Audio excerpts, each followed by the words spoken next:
Good morning student. आज हम आपको शब्द विचार के अंतर्गत शब्द बताएंगे और उनके भेद बताएंगे। शब्द वर्णों को मिलाकर के शब्द बनाए जाते हैं और शब्दों को मिलाकर के वाक्य बनाए जाते हैं। शब्द कितने तरह के शब्द होते हैं हम आपको समझाना चाहेंगे। सबसे पहले हम सुने व्याकरणिक प्रकार के आधार पर शब्द के भेद। किस किस तरह के शब्द होते हैं? एक होते हैं विकारी शब्द और दूसरे होते हैं अविकारी शब्द। विकारी शब्द कौन कौन से होते हैं?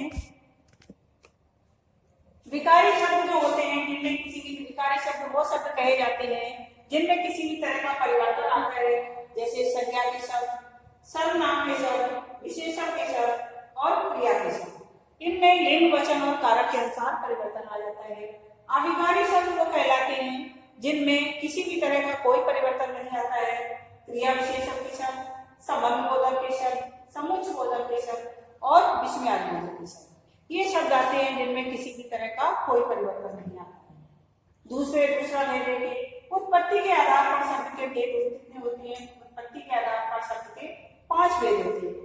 तत्सम शब्द वह शब्द होते हैं जो हमारे, क्योंकि हिंदी भाषा हमारी संस्कृत भाषा से निकली हुई है, तो तत्सम वह शब्द होते हैं जो सीधे संस्कृत से हिंदी में आए हुए हैं। जैसे घी को हम घृत कहते हैं, आग को हम अग्नि कहते हैं। तो यदि तत्सम शब्द वही शब्द है जो सीधा संस्कृत से हिंदी में आ जाता है, और तद्भव शब्द वो शब्द हुआ जो उसका परिवर्तित रूप है। जैसे हमने आपको कहा आग, और उसका तत्सम शब्द है अग्नि। उसी को बदल करके सरल बनाने के लिए उसको हम आग कहेंगे। तो जो परिवर्तित रूप है वो तद्भव शब्द हो गया। देशज शब्द वो कहलाते हैं जो ग्रामीण भाषा में लोग बोलते हैं, पगड़ी, कहीं कुछ विदेशी भाषा के शब्द, विदेशी भाषा के स्टेशन, कॉलेज, इस तरह के शब्द जो हिंदी भाषा में मिले हुए हैं वो विदेशी शब्द कहलाते हैं। और संकर शब्द वो शब्द होते हैं जो दो शब्दों से मिलकर के बने हुए, अर्थात भारतीय भी है, देशज भी है और विदेशी भी है। अर्थात रेलगाड़ी, रेल तो विदेशी शब्द हो गया और गाड़ी शब्द हो गया देशज शब्द। तो ये जो संकर शब्द वो शब्द कहलाते हैं जो दो तरह के शब्दों से मिलकर के बने हुए होते हैं। तीसरा इसका भेद देखिए, रचना के आधार पर शब्द के भेद। रचना के आधार पर शब्द के भेद भी 3 तरह के होते हैं। एक तो रूढ़ शब्द होते हैं। रूढ़ का मतलब होता है मूल शब्द। जो शब्द मूल शब्द होते हैं वो रूढ़ कहलाते हैं। यौगिक का मतलब होता है, जैसे मूल शब्द का जलज, कमल, यदि हम इनके वर्णों को अलग कर देंगे तो उनका कोई अर्थ नहीं निकलेगा। लेकिन यदि यौगिक शब्दों को हम देखें तो यौगिक का मतलब होता है 2 शब्दों को मिलाकर के बने हुए शब्द। यौगिक अर्थात राजपुत्र, राजा का पुत्र है, राजा अलग है और पुत्र अलग है। तो इस तरह से यौगिक शब्द कहलाते हैं। योग रूढ़ शब्द कौन कहलाते हैं? योग रूढ़, जैसे यौगिक शब्द तो हमारे जो तत्सम शब्द पढ़ते हैं तत्सम शब्दों में आते हैं, और योग रूढ़ शब्द वो शब्द होते हैं जिनका शब्दों का अपना अर्थ न होकर के कोई तीसरा अर्थ निकलता है। जैसे बहुब्रीहि समास के शब्द, जैसे जलज, जल में उत्पन्न होने वाला अर्थात जलज। लेकिन जल में तो बहुत सारी चीजें उत्पन्न होती हैं, बहुत सारी चीजें जल से उत्पन्न होती हैं, तो सबको तो हम जलज नहीं कहने लगते। जलज का मतलब होता है कमल, कमल का पर्यायवाची है।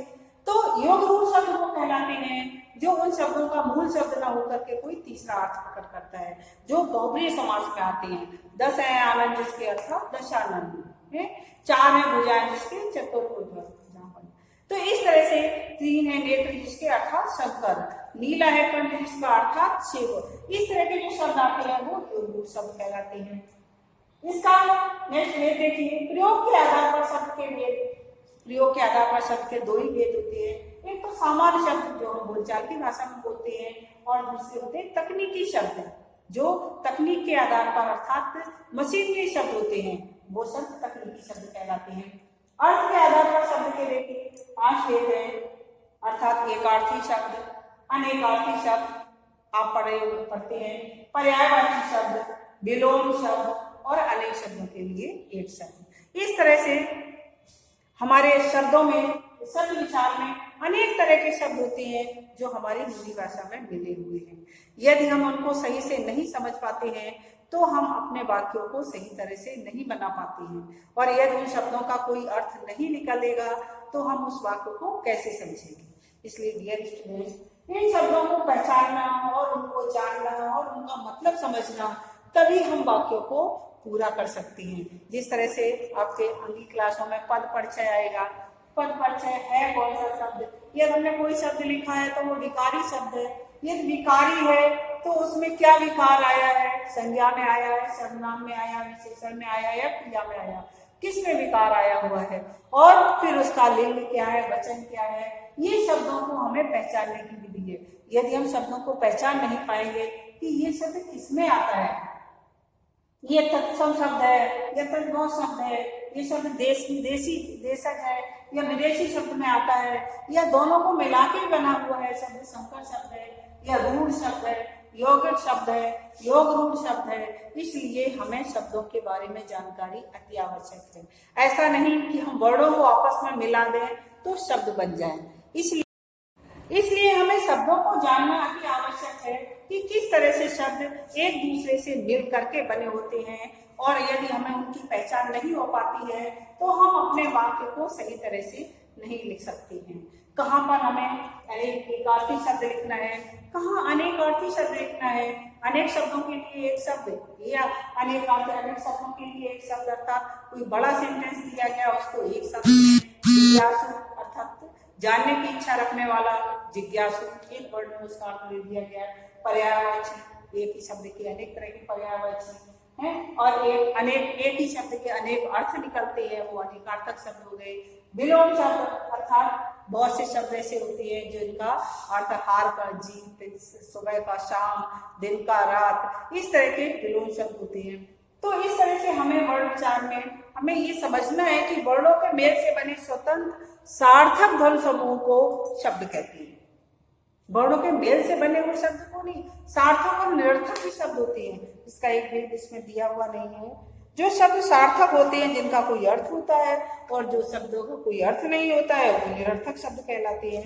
इस तरह से इनके बहुत सारे भेद होते हैं, इसलिए हमें उन भेदों को जानना आवश्यक है।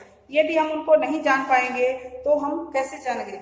वर्णों के सार्थक समूह को ही शब्द कहा जाता है। यदि सार्थक समूह नहीं है तो हम उनको वर्णों को कैसे मिलाया नहीं सही से, तो वो उसका अर्थ प्रकट नहीं करेगा, और यदि अर्थ प्रकट नहीं करेगा तो वो मतलब नहीं। जैसे हमने कहा तुम चाय पीकर जाना, ठीक है, ये तो सही सेंटेंस हुआ।